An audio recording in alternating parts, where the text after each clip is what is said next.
Hey guys, welcome back to AZ Trimester. So, as some of you I'm sure are aware, some time ago I acquired a 1979 Kawasaki KZ400. Now that bike was said to have ran, prior to me acquiring it, but there's like, a length of period of time, but it was supposed to be in good shape. And as I got into the bike, started, took the motor out and worked from the top down, I started finding some issues. Probably the biggest issue being the contact breaker was rusted, just so bad. And once I got all the rust off, it was pitted. It just wasn't usable. And and then other issues, piston rings scoring in the cylinder wall. The drain plug threads were on the case were foobar. But back to the points breaker, I'm like, okay, so I'll just replace it, whatever. And I couldn't find one. I mean, there was one that was overseas, and the cost of it plus shipping was going to be just ridiculous. So all things considered, well, first I said, I'm going to part this thing out. Screw it. This wasn't what I wanted to get into. And then I don't know, somewhere along the way, I changed my mind and just committed to it. And I went on eBay and I found a used 79 KZ400 motor that was said to have good compression from a reputable seller, a seller that I've actually bought parts from before for my XS500, also suspension parts for the KZ400. And so yeah, I just went ahead and bought the motor. It was $400, and then freight was $300. So that kind of sucked, but I had high hopes, and my fingers were crossed that it was all going to turn out okay.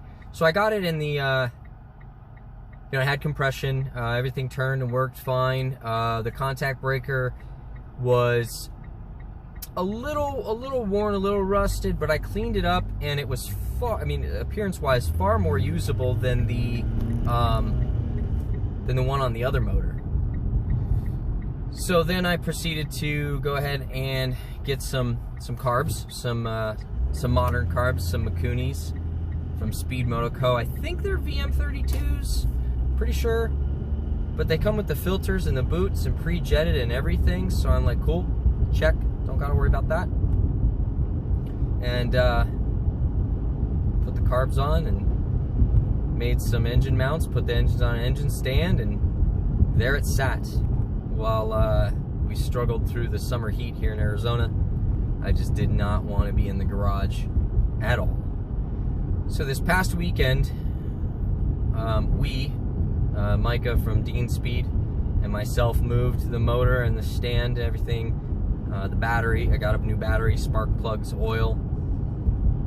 Brought the wiring harness with me. We moved it all up to the shop at Dean Speed, and then over the weekend, we went up there with Bill, who you'll see in the video here in a moment, and worked to see if the motor would kick over and run. And yeah, so basically what we did is we charged the battery Friday, and Saturday put new oil and new spark plugs, rigged up the parts of the harness that we needed, the starter relay, the coil, the key ignition, and well, I won't ruin it for you. Here's the footage from Saturday. Yeah, enjoy. Well, these guys are putting more fuel in the bottle there. We were able to already get it running, but unless it's documented, it didn't happen, right? So that's what we're gonna do. We're just gonna get this thing fired up.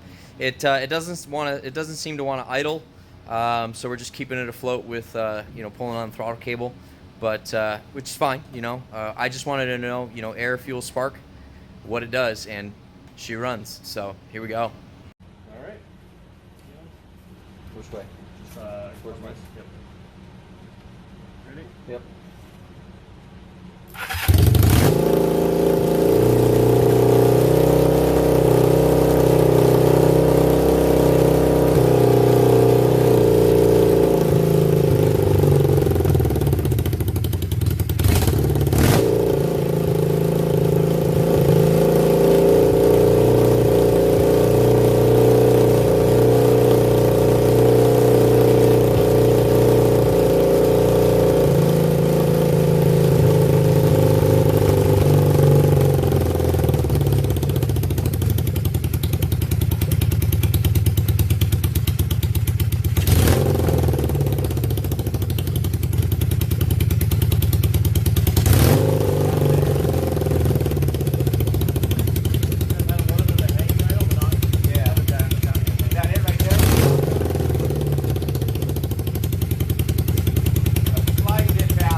This side is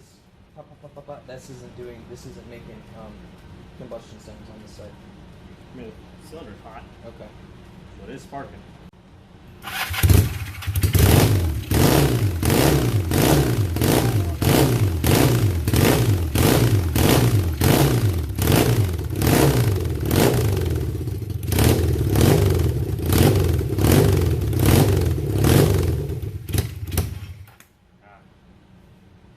You sure that's adjusting the idle? Yeah, because when it got stuck like this, that's what went like hella high. So there you have it. She runs awesome, right?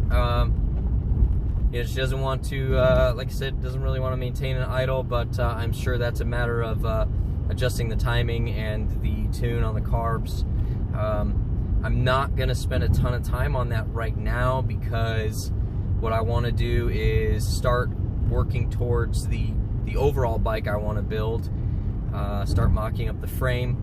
I already have new tubes and tires. I got a bunch of the parts coded. Like I said, I rebuilt the forks, but depending upon what I build, I may not even use those forks, so they'll go to some lucky home out there, probably. But once I get the frame mocked up and we more or less build it and put the motor back in and find out, where's the battery tray gonna go, where's the fuse box gonna, all that good stuff, get a gas tank for it. Then I'll pull the motor back out and probably get it cleaned up, get the frame powder coated, and you guys know the drill, etc., etc. But I'm just glad we're getting into it finally. After all the time it sat, all the disappointment, hoping that this KZ had been just an easy, couple things here and there, and then it's on the road, but truly not the case. But yeah, now we have a running motor, and that's a huge part of the puzzle. So hope you guys enjoyed it. Stay tuned though, because this is going to be a really cool build. If you've been a part of this channel for a while, there's nothing boring or subtle about the things I do to these motorcycles, so it's going to be interesting, it's going to be fun. I want you guys to be along on the journey, give me feedback as I go. So thanks for hanging out, guys, and as always, just stay safe out there.